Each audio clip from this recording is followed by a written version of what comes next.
All right, everyone, ready for this?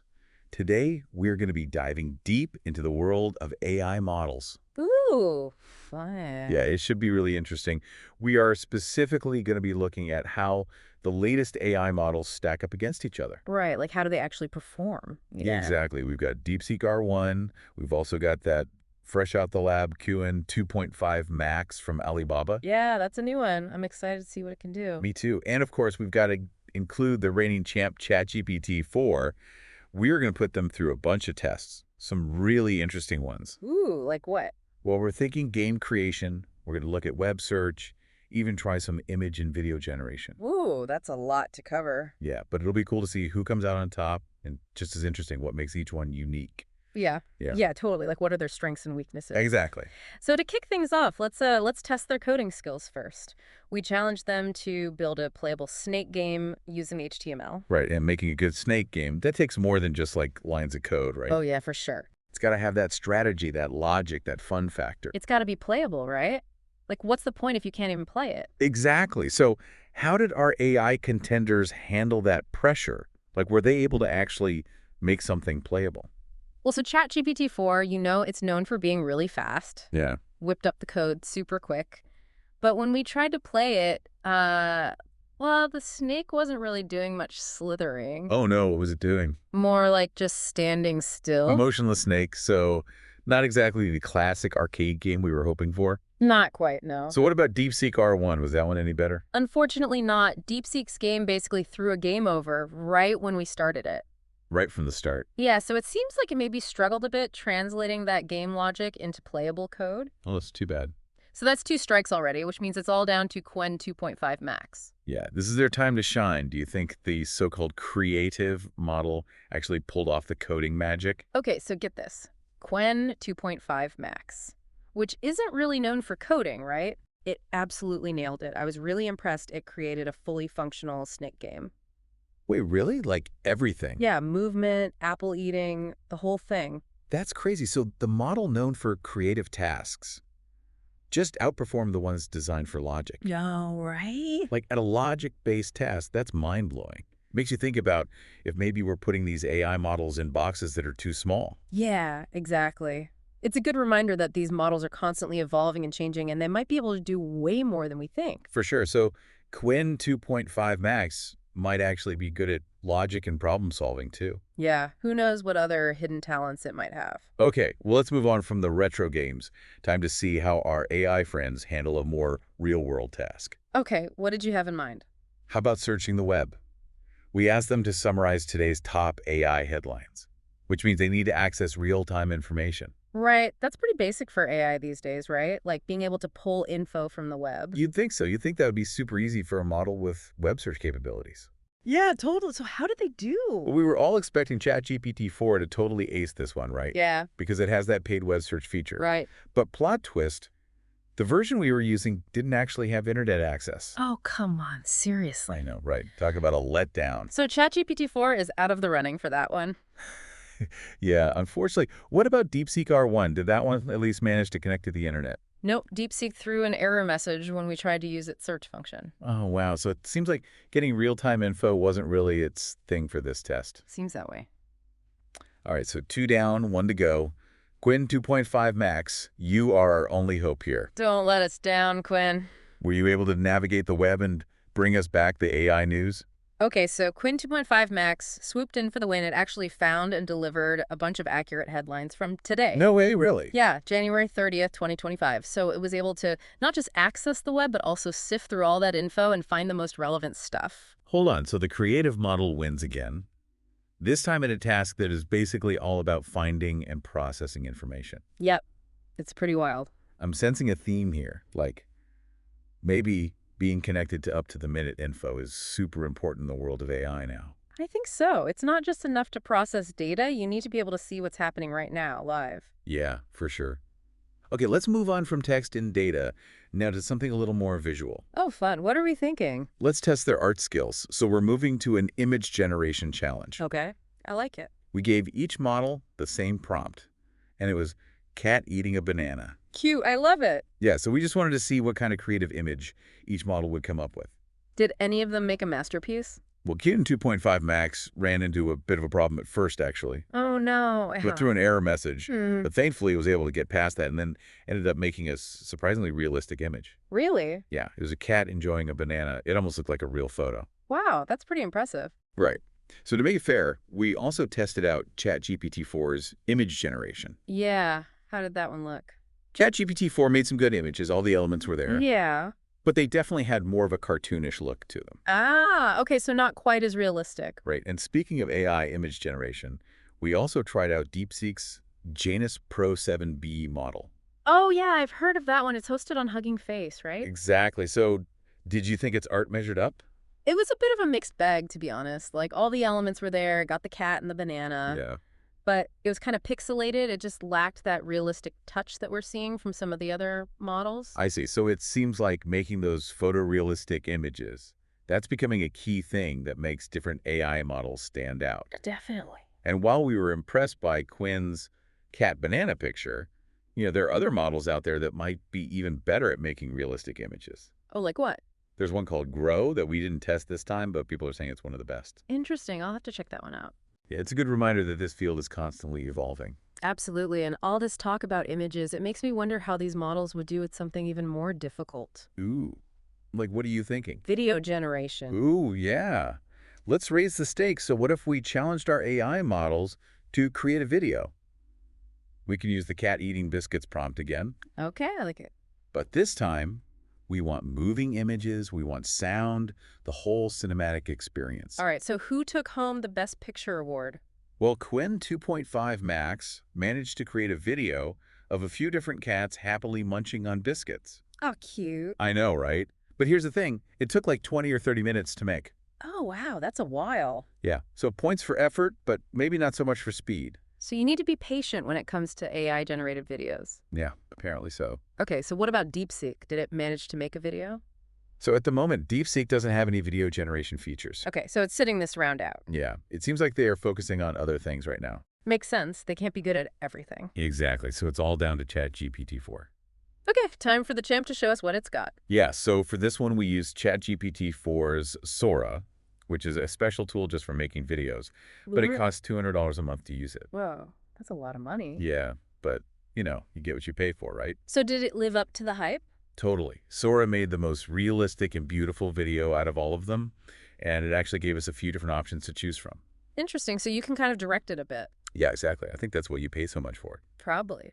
So it really shows how powerful these expensive, specialized AI tools can be. Yeah, definitely. But it seems like there's a real trade-off here between cost, speed, and quality. Exactly. Like Qwen 2.5 Max made a decent video for free, just slowly.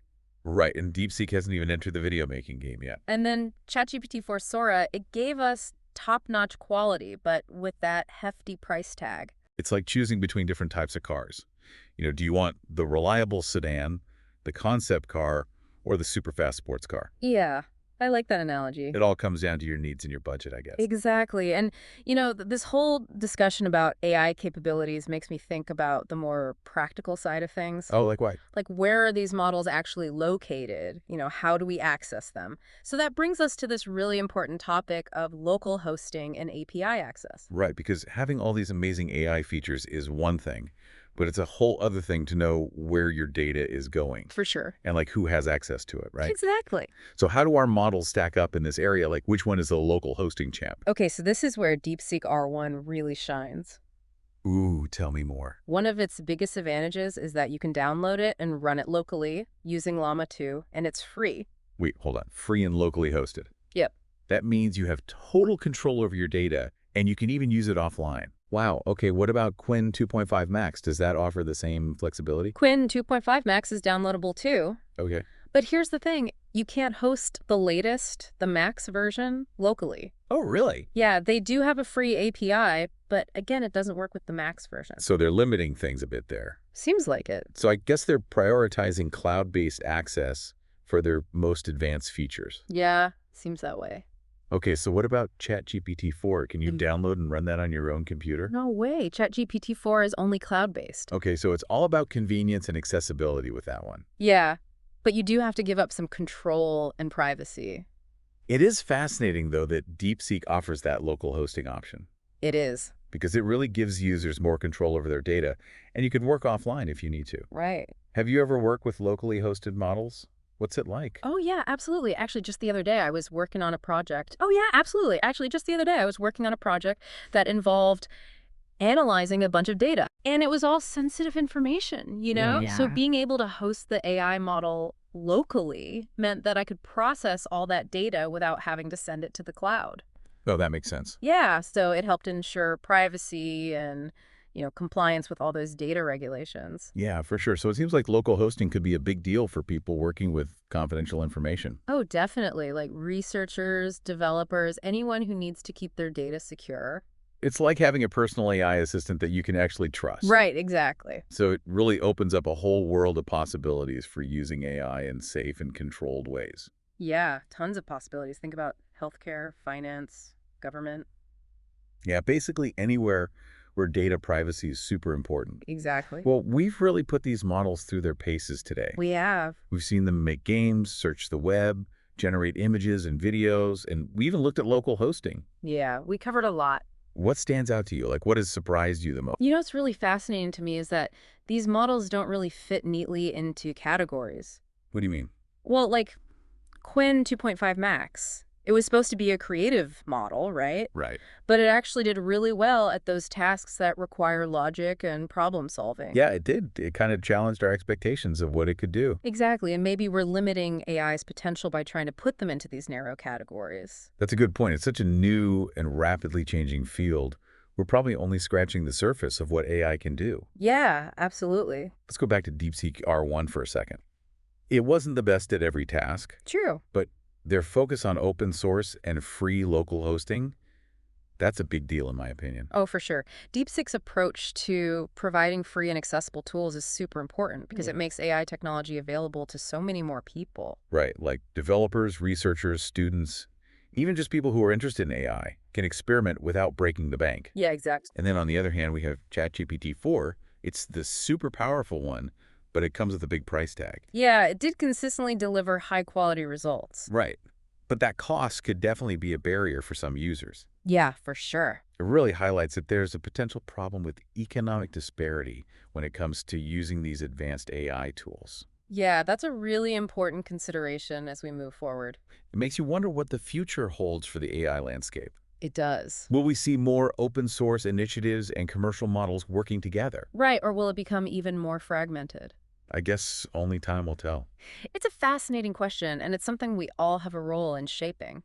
Yeah, the choices we make today, they are going to have a big impact on the future of AI. Absolutely. So as we wrap up this deep dive, let's take a minute to think about what we've learned today. Okay.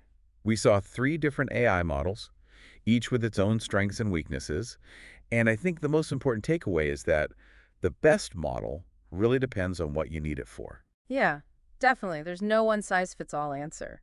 So if you need a free and capable model that can do a lot of different things, Right. Qwen 2.5 Max is a good option. It is, and it's surprisingly versatile. And if privacy, control, and offline access are super important to you, Yeah. then DeepSeek R1, with its local hosting and free API, that's the way to go. It's a good choice for people who want to use AI on their own terms. And of course, if budget isn't a problem and you absolutely need the highest quality, Then ChatGPT 4 with all its bells and whistles, that's a great choice. yeah. But here's the key thing, I think. No matter which model you choose, it's important to remember they are tools.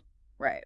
Their real potential comes from how we decide to use them. That's such a crucial point. We have a responsibility to use AI for good, Yeah. to solve problems, to make things better for everyone. It's both exciting and a little bit scary to think about all the possibilities. It is. The world of AI is evolving so quickly, and we're all part of that evolution. Now that you've seen DeepSeek R1, Qwen 2.5 Max, and ChatGPT 4, what excites you the most about how they could be used?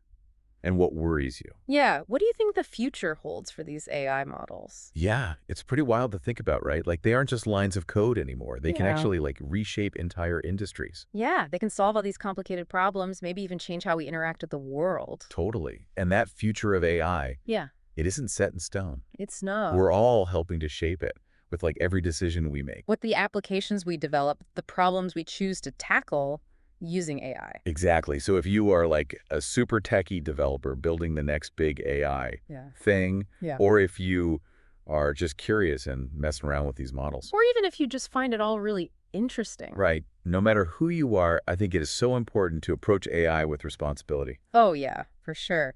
And remember to always think about using it ethically. Because like you said, AI is a tool, Right. and any tool can be used in good ways or bad ways. Yeah. And it's up to us to make sure that we're using AI to build a better future for everyone. Okay, so we have talked about DeepSeek R1, Qwen 2.5 Max, and Chatgpt 4. We have You've heard about their strengths, their weaknesses, even some of their quirks. other little personalities. What are you most excited about? What are you worried about? Like, what are the possibilities here, and what problems do we have to be careful about? Yeah, what do you think? What doors are these AI models opening up, and are there any traps we need to avoid? We would love to hear your thoughts on all of this. Yeah, definitely. You can share them with us on social media. Just use the hashtag DeepDiveAI. Yeah, let's keep talking about this because AI is something we need to figure out together. Absolutely. So until next time, keep exploring, keep asking those tough questions, and keep diving deep into this amazing world of AI.